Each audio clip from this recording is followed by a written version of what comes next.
Hello everyone, this is Workshop 16, Orbitals and Quantum Numbers. Now we know that electrons occupy the space around the nucleus of an atom, but actually describing where an electron exists around the atom is a little more complicated than that. Electrons do not orbit around our nucleus as you would expect like in the solar system. They are not orbiting, but rather they are constantly changing their position of where they exist in the atom itself. Think to Schrodinger's equation, or at least Schrodinger's cat. Schrodinger's cat says that if you put a cat in a box, it is both dead and alive until you actually open the box to observe if it is dead or if it is alive.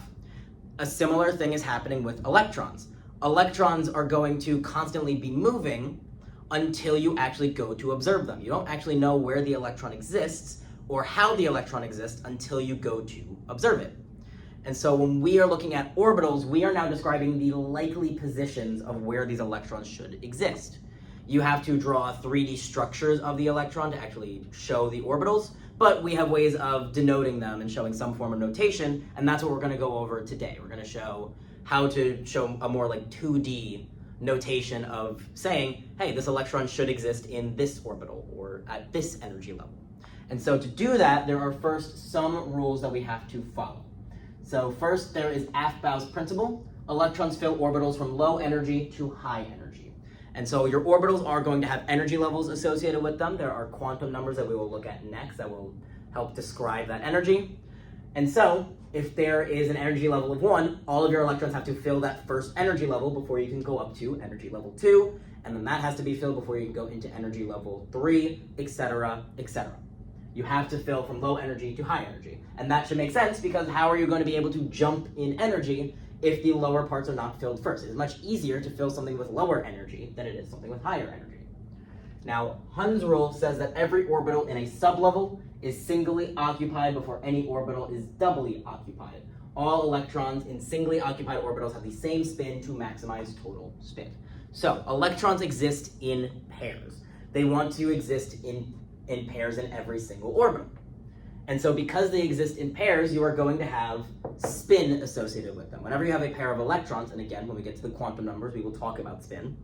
But whenever you have a pair of electrons, they are going to have opposite spin of each other. One will have what is called spin up, and the other will have what is called spin down.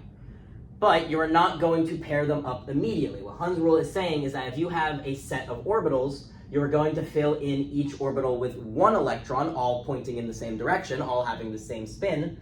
And then once all of those orbitals are filled, you can circle back to the beginning and fill in the orbitals again to give everything a pair, now with the opposite spin. And it's the spin that's actually going to help us determine magnetism.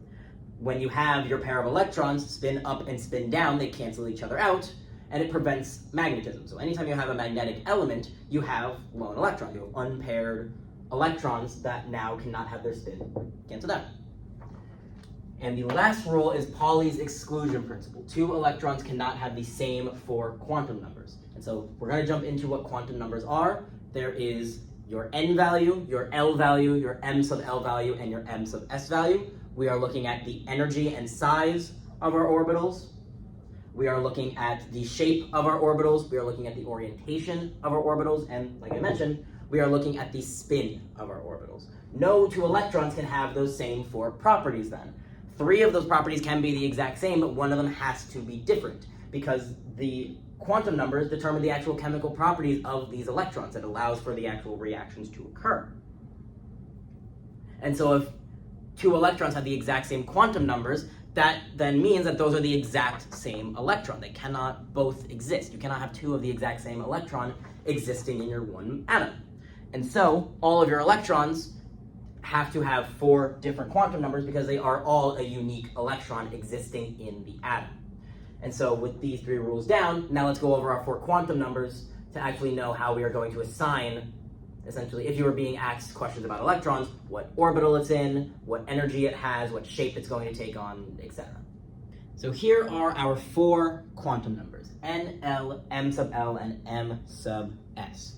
So N is our principal quantum number. This is going to determine the overall size and energy of your orbital. And it must be a positive non-zero integer. And so this number is usually the first that you identify. because when you go to write electron configurations for chapter 9, it is going to be that first number that you write. Before you write any letter to actually denote what orbital you are in, you write first your principal quantum number. So whether it's s orbital, p orbital, d orbital, does not matter. The number that precedes it is your principal quantum number. That is telling you both the size and the energy. And so it starts at 1 and goes up 1, 2, 3, 4, etc., etc. Now, L is then our angular momentum quantum number. So we know the size and we know the energy of our orbital. Now, what shape is it going to have? Remember, each type of orbital is going to have a different shape since they can each hold a different number of electrons. Your s orbital is going to be spherical. It's going to have just a sphere shape. It can hold 2 electrons. Your p orbital, though, it can hold 6 electrons. And so since your p orbital is able to hold more electrons, it has a different shape. It now has that dumbbell shape to it, the 2 lobes. Your d orbital then becomes more complex. It has 10 orbitals, and so you're able to fit, it has 5 orbitals, 10 electrons. It can hold 10 electrons, and so now you need even more space. And so this L value is directly linked to those letters. S orbital, p orbital, d orbital, and f orbital will have numbers either 0, 1, 2, or 3.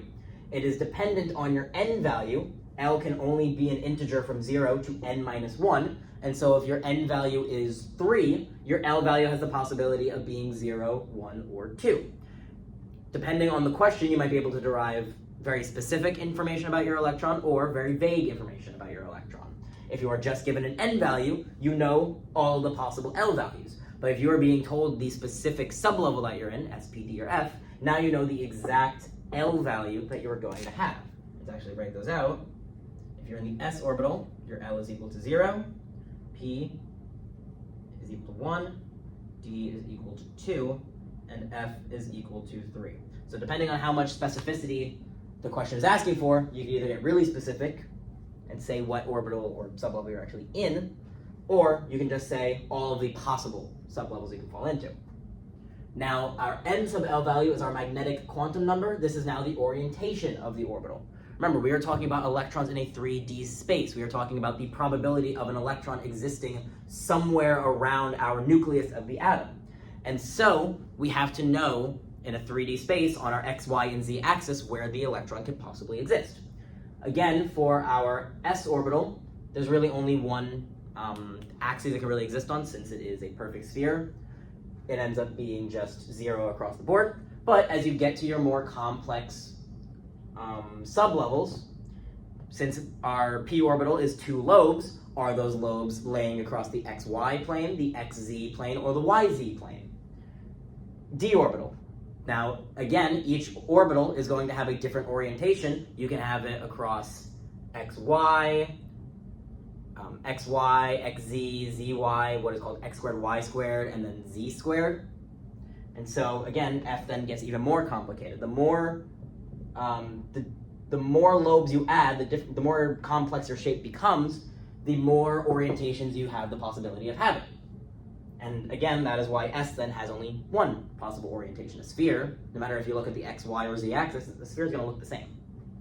And so for any given value of L, m sub L can be any integer from negative L to positive L, including 0. So again, based on how specific the question is, if you are just given an L value, you can list all the possible m sub L values. But if you are being shown an orbital diagram, you can then determine the exact m sub L value you have based on the actual orbital, and we will look at that in a practice problem very soon. And now the last value we have is m sub s, our spin quantum number. It specifies the orientation of the spin of the electron. Like we were talking about before with Hund's rule, your electrons are going to fill all of the orbitals with one direction of spin, usually up spin, and then it'll circle back around to fill all of the orbitals again with now your down spin to make everything have a pair. And so there's only 2 possible values it can have. It's up spin, plus 1/2, or down spin, minus 1/2. And so that is usually determined by the actual direction that the electron is facing, because we draw electrons as half arrows. And so, half spin up and half spin down. Positive 1/2, negative 1/2. And so if you know the actual orientation of your electron, you now know the direction of the spin. And now remember, a single electron will have 4 unique quantum numbers. 3 of them can be the same. You could have the same N, L, and M sub L, meaning they are in the same size and energy level, they have the same shape, and they have the same orientation, but that means then their spin has to be different. A pair of electrons will always be one up, one down. And so 2 electrons in the same orbital will have the same 3 quantum numbers except for spin. And that is why our quantum numbers end up being different no matter what. Even if they exist in the exact same orbital with the exact same amount of energy, the spin value still ends up being different. And so if 2 electrons have the same 4 quantum numbers, then those are the exact same electron. You cannot have 2 electrons with the same 4 quantum numbers. And so now that we've gone over our 3 rules and our different quantum numbers, let's look at some practice problems. Looking at our first problem here, use the energy diagram and your understanding of energy levels to answer the following questions. And so first, use the 4 quantum numbers to describe the 3 electrons in the diagram. So like I said before, if you're only given a quantum number, you can give a little more of a vague answer. You can say all the possible values that are corresponding. So like if I tell you an N value, there's a list of possibilities of my L value and a list of possibility of my M sub L values. But when you actually put your electrons in the orbitals, you can specify exactly what all of their N values are. As I said before, usually electrons are denoted with half arrows. You could also use full-headed arrows. Both are fine. You'll probably see both. So we have this first electron here in the 2p orbital. And so, like I said, this first number up here is going to tell us our N value. So N is equal to 2. Now we can figure out our L value. All of the possible L values are any values between 0 and n minus 1. So all of our possible N values are 0 and 1. But being in the p orbital tells us what our L value is. Our L value is 1. S would be 0, L is 1. Now to determine your M sub L value, remember, since L is 1, M sub L can be any value between negative L and positive L. So negative 1, 0, and 1. You can read that going across the orbital. This first the sublevel. The first orbital here would be negative 1, the second one would be 0, and this one over here would be positive 1. So our M sub L value is positive 1. And now the direction of our electron tells us our spin value. Our spin value then is our spin is upward, so the spin value is positive 1/2. And so when given an orbital, that is how you determine all of the quantum numbers. So now let's look at our second one. We're in 3s, and so our N value is 3. We are in the s orbital, and so our L value is 0. If our L value is 0, M sub L can only be 0, and our electron is pointing down. So our spin is negative 1/2. And now last one, we are in the sublevel F4, so N is equal to 4. L, since we are in the F orbital, that means then our L value is going to be equal to 3. We number our orbitals to know what our M sub L value is. We would start at negative 3, since M sub L could go from negative 3 to positive 3. So negative 3, negative 2. M sub L in this case is negative 2. And our arrow is once again pointing down, so M sub S is equal to positive 1/2. I'll make my notation the same. Once you get comfortable with how to identify each type of quantum number, it is quite straightforward. Energy level is determined by the large number here. The shape is determined by what orbital you are in, S, P, D, or F. M sub L is determined by which exact orbital you are in that sublevel.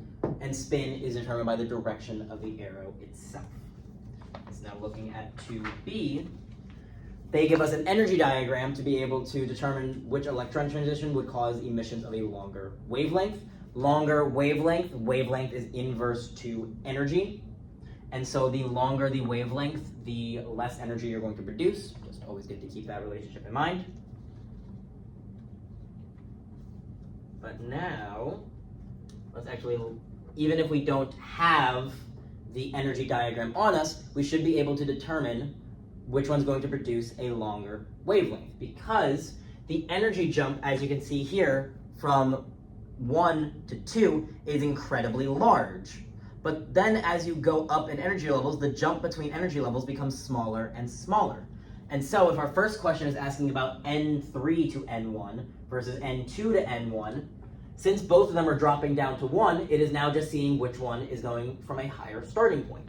if you're going all the way from N3 to N1, that's going to produce a lot more energy because you are first doing the jump from 3 to 2 and then from 2 to 1. Meanwhile, if you're just going from 2 to 1, you are only going to have the jump from 2 to 1. You are not going to have the jump from 3 to 2 first.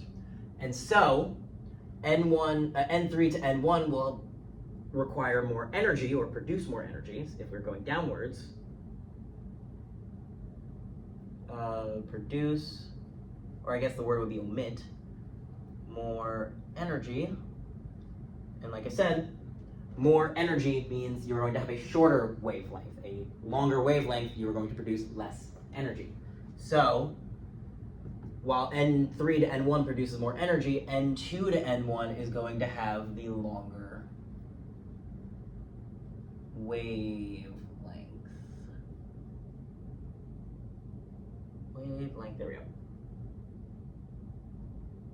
And so now looking at the next part, it is N equals 3 to N equals 2. And then again, N equals 2 to N equals 1. This is why it's important to know how this diagram works. Again, the jump from N2 to N1 is incredibly large, but as you go up in energy level, you are going to produce less and less energy. And so even though we are starting at a higher point in N3 to N2, N2 to N1 is going to produce more energy because it is such a significant difference in energy to get from N1 to N2. Produce more energy, and so N3 to N2 will have the longer wavelength.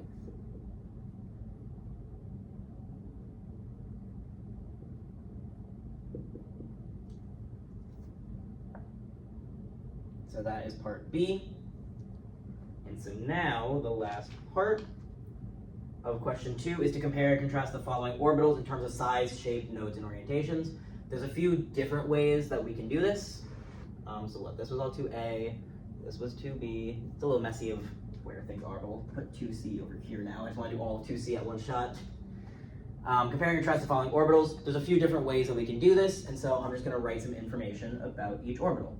If we're currently looking at 2S, what are some things we know about size, shape, nodes, and orientation?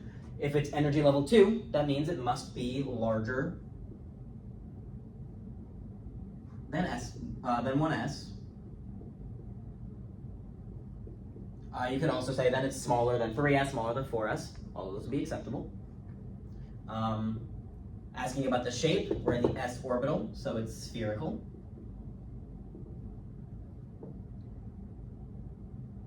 Asking about the nodes, since it is a sphere, because it's a sphere, but when we're looking at nodes, we are looking at points at where there is a 0 chance of the electron actively existing. And for 2S, we are going to have 1 node. And again, because it's a sphere, it only has 1 orientation. So these are some things that we can say about our 2S orbital. Looking at our 3S orbital, similar thing. 3S must be larger than 2S, so we can say the same thing as we did before. And we can also say, hey, it's larger than 1S, that would also still hold true. Again, that S orbital tells us that it's spherical. Now, because it is energy level 3, it now has 2 nodes. Instead of it just having 1 node like 2S did, it is going to have 2 nodes. 2 nodes. And again, since it's a sphere, it has 1 orientation. No matter how you look at a sphere on the X, Y, or Z axis, it's going to be a sphere. And so now our last one, we're moving into our P orbital.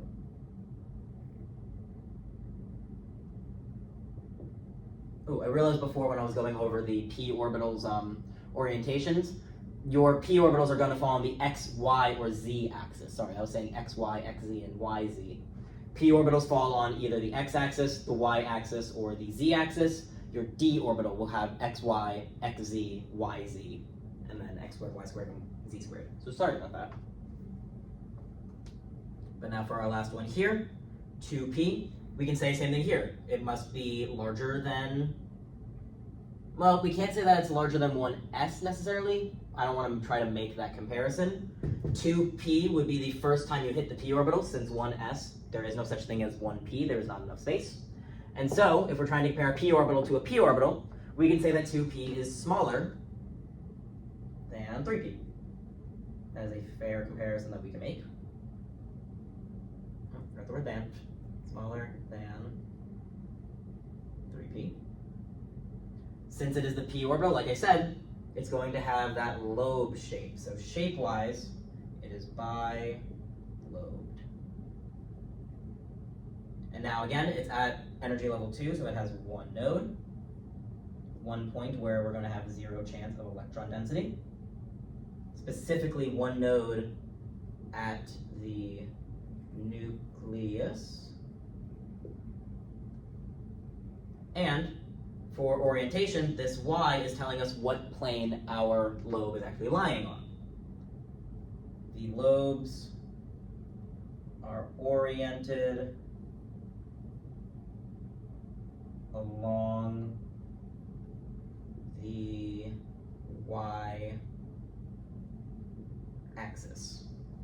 So this is just some information that we can derive just from knowing where 2s, 3s, and 2p, just from knowing the orbital, you can get a fair bit of information about the energy, the shape, the orientation, its nodes. There's a lot of information that you could derive just from knowing what orbital your electron exists in.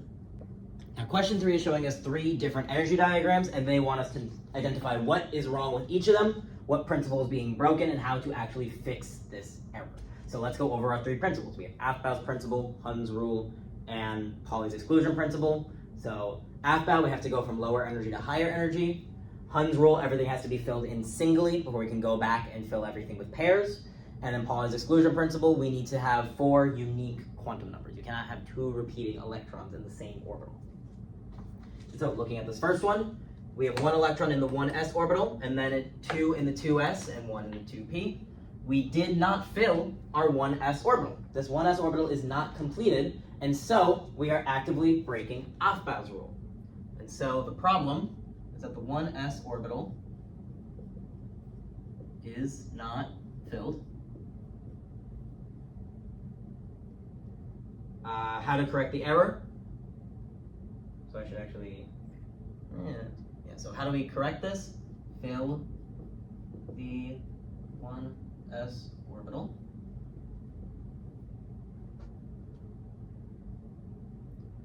with I'm going to say with an opposite electron, and so of course that would be with our opposite spin. We would fix it like this. Which I'm write E minus for electron. And so this is breaking Aufbau's principle.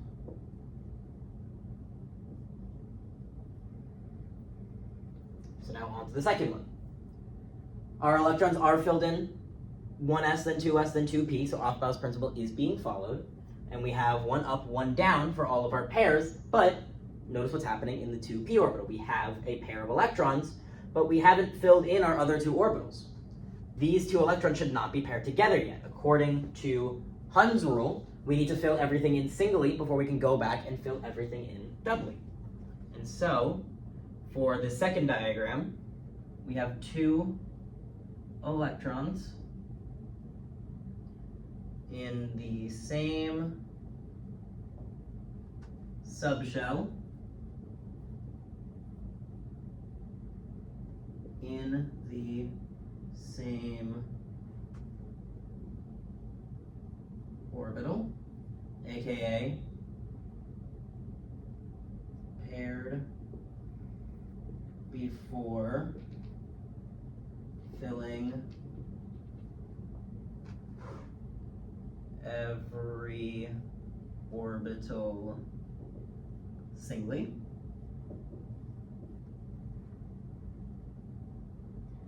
And so to fix this, we would draw 2 arrows pointing up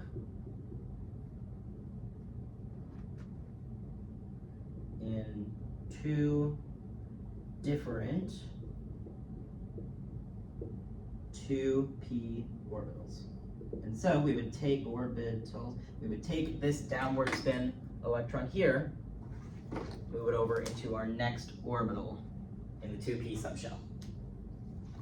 So now the last one, we are following Aufbau's rule. We filled in 1s and then 2s and then 2p. Everything is following Hund's rule. We have a pair, and now we filled these two in singly before we went back to fill them in as a pair, so it's not what's happening up here.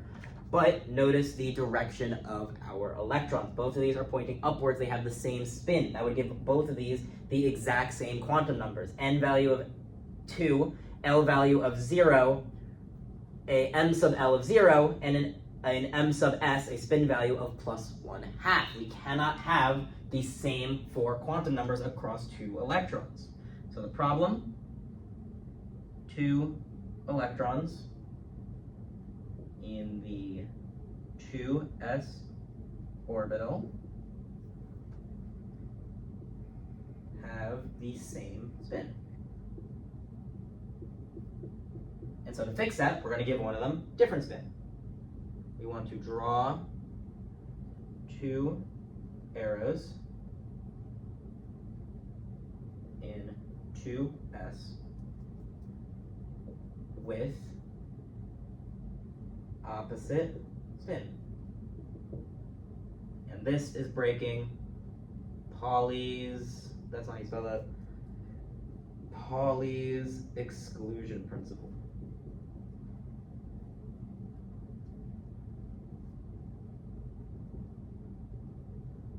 And so to fix that, oh, I erased the wrong one, put that back. We take this one here, and we flip it the other way. We give it down spin. This way we have +1/2 and -1/2. They have 4 unique, or not 4 unique, they have a set of unique quantum numbers. And so we always need to be aware of what our rules are, because you are probably going to be asked, what is wrong with this electron diagram? And you'll be shown pictures just like this, and you'll have to identify which rule is being broken and how to fix it. Now looking at question 4, our energy diagram, or our orbitals, look a little bit different than they did in question 2, right? Because in question 2, we had everything just next to each other.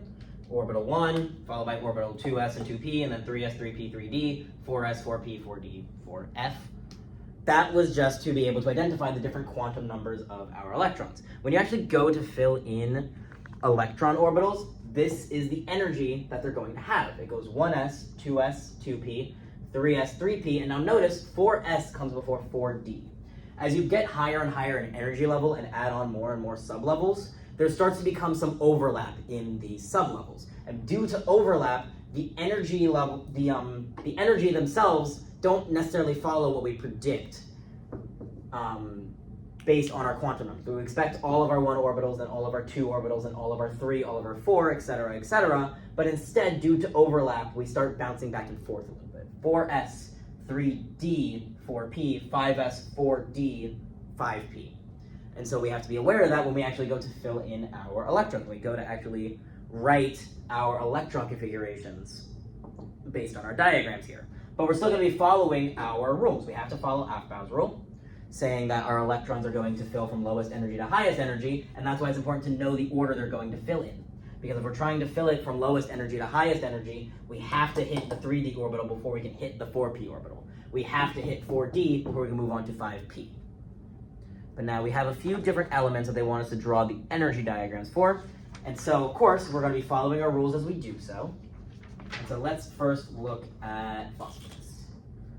Phosphorus, I'll just write it down here, I guess. Phosphorus. And so we're going to be writing the full electron diagrams. And so phosphorus, do I have a periodic table? I don't think I have one on me at the moment. Oh, yes I do. Here it is. So, phosphorus is element 15, and so we should have 15 electrons by the end of this. 15 electrons. And so, let's go to fill in our energy diagram. We fill in our 1s first, because it's lowest in energy. 1 spin up, 1 spin down. I like to use half-headed arrows when doing these, so that's what I'll be using. Now we have to fill in our 2s orbital. 1 spin up, 1 spin down. And now remember, Hund's rule, we have to fill in every orbital singly, all with the same spin, before we can circle back around to fill in everything to give them pairs. And so, up, up, and up before we circle back around to down, down, and down. 2, 4, 6, 8. We have 10 electrons so far. Now we can fill in our 3s orbital, 1 up, 1 down, and then same thing. We have to fill everything going up before we can circle back around to spin down. But 2, 4, 6, 8, 10, 12, 13, 14, 15, this would be the end of our energy diagram. All 15 electrons are filled in following the correct energy order. And so these three are all now unpaired. We had to fill in every orbital singly, and so there should be no paired electrons in this 3p orbital for phosphorus. All right, the next element they are giving us is iron. I'll try my best to erase these without erasing everything else.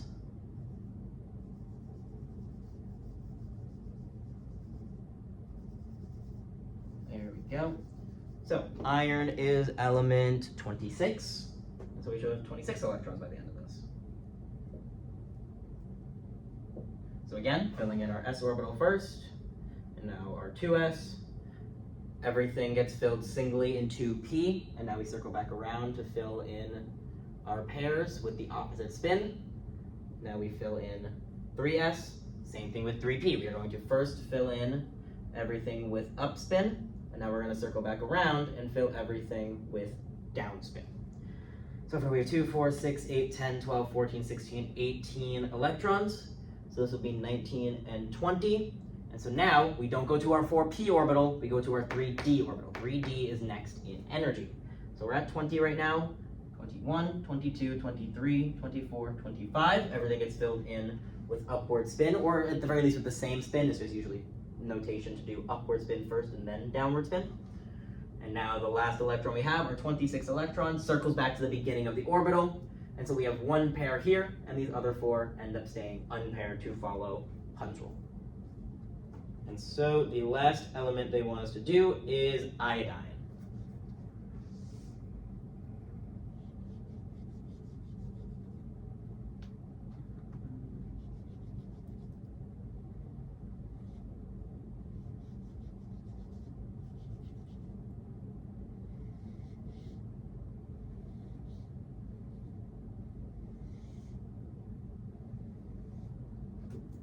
So iodine is element 53. We're gonna have a lot of electrons to work with. 53 electrons. And so some of this we can already refill back in. We know that iron had 26 electrons, and so let's just quickly redraw iron's electron configuration, but I'm still gonna follow the rules as I do this, just to make sure that we're getting practice. Spin up, then spin down, all spin up, then all spin down, spin up, spin down, and then we jump into our 3d orbital, up, 2, 3, 4, and 5, and now back down. So this is 26. So fill in the rest of them now to make pairs, 27, 28, 29, and 30. And so let's keep moving forward with our electrons. So we're gonna be able to add 6 here, so that'll bring us to 36. We fill everything with spin up first, and now we circle back around for spin down. 5s, we do spin up and then spin down. We go to 4d now, not 5p. Everything gets spin up, and then we circle back to the beginning and give everything spin down. 2, 4, 6, 8, 10, 12, 14, 16, 18, 20, 22, 24, 26, 28, 30, 36, 7, 38, 39, 40, 41, 42, 43, 44, 45, 46, 47. We're at 48. We have, I think that means 5 electrons left. Yes, we have 5 electrons left. And so we go into our p orbital up here. 1, 2, and 3. All of our electrons with the same spin. 4 and 5. There is a single unpaired electron for iodine. Everything else gets its pair once we are following Hund's rule and Aufbau's principle. And so this is how you would fill in any energy diagram. And so it's all about making sure we know the order of our actual orbitals. Right now for chapter 8, it's a memorization thing of just knowing it goes 1, 2s, 2p, 3s, 3p, 4s, 3d, 4p, 5s, 4d. But when you get to chapter 9, you can use the periodic table. And so we'll go over that. That will essentially be covered in the next workshop. But for now, it is knowing the order, memorizing the order of our orbitals to fill everything in according to our rules. On to our last three questions. So 5 and 6 is what I was talking about before a little bit when they're talking about questions that could be a little bit more vague. And so for 5 and 6, they are not giving us electron diagrams like they are for question 7. They're just asking how many orbitals can exist in the 4th principal energy level and what are the possible m sub L values of the d sublevel. And so you have to be able to give a range of values if not given specific information like this. If they are just asking what is the m sub L value for your d sublevel, what are all the possible values? If they give you an L value, or if they give you an n value, let's say they give you an n value of 3, what are all my possible L values? So you have to be able to do that. Now for 5, it's actually doing a little bit of math. So how many orbitals exist in the 4th principal energy level? Anytime you want to know how many orbitals exist in a principal energy level, there's 2 ways you can do it. You can either draw it, like we have here, and then add them up. 1, 2, 3, 4, 5, 6, 7, 8, 9, 10, 11, 12, 13, 14, 15, 16 in the 4th principal energy level. There are 16 orbitals, but if you don't want to draw it out, and in case you're worried about drawing it wrong, you can also do a little bit of math. If you take the square of whatever principal energy level you're looking at, that'll tell you the number of orbitals that there are. And so, if we are in the 4th principal energy level and we square it, that tells us there are 16 orbitals, and that works for all of them. If we are in the 2nd orbital, our 2nd principal energy level, 2 squared would be 4. 1, 2, 3, 4. If we're in the 3rd principal energy level, there should be 9. 1, 2, 3, 4, 5, 6, 7, 8, 9.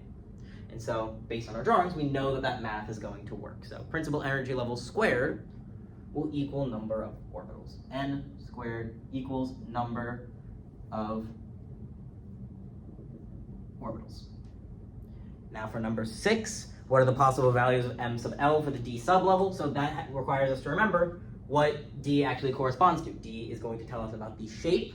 The shape is our L value, and we said before that each sublevel has an L value associated with it, or we can put a number to each of our shapes. Our d orbitals, or our d sublevel, wrote that backwards. Our d sublevel has an L value of 2. And so L equals 2. And we know that m sub L is equal to negative L to positive L. And so the possible m sub L values can equal negative 2, negative 1, 0, positive 1, and positive 2. You have to know our more specific information to actually get the rest of our information.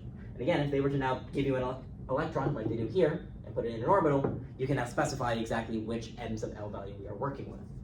And so now for 7, just like question 2, they want us to identify the 4 quantum numbers for each electron in the diagram. So starting with our one up here, we are in sublevel 2p, so n is equal to 2. P orbital, as we said with our numbers here, that means L is equal to 1. M sub L, we base it on the actual orbital itself, negative 1, 0, positive 1. So M sub L is equal to 0. And our arrow is pointing down, so our spin is negative 1/2. Now our electron all the way over here, 4F, so N is equal to 4. F sublevel, we said is equal to an L value of 3. Negative 3, negative 2, negative 1, 0, positive 1, positive 2. So our orientation, our M sub L value, is positive 2. And it's an upwards arrow, and so our spin is positive 1/2. And so these would be the 4 quantum numbers for each of these electrons given to us here. That is the end of this workshop. If there are still any questions on the content that was covered in this recording, absolutely reach out to the Math and Science Resource Center here at John Jay to get more assistance. You can book an appointment yourself through John Jay Navigate, or you can go to the tutoring center on campus, room 1.94 in the new building, and someone at the front desk can help you book an appointment. You can book one-on-ones either in person or virtually, and there are plenty of tutors here who can help you understand the content better.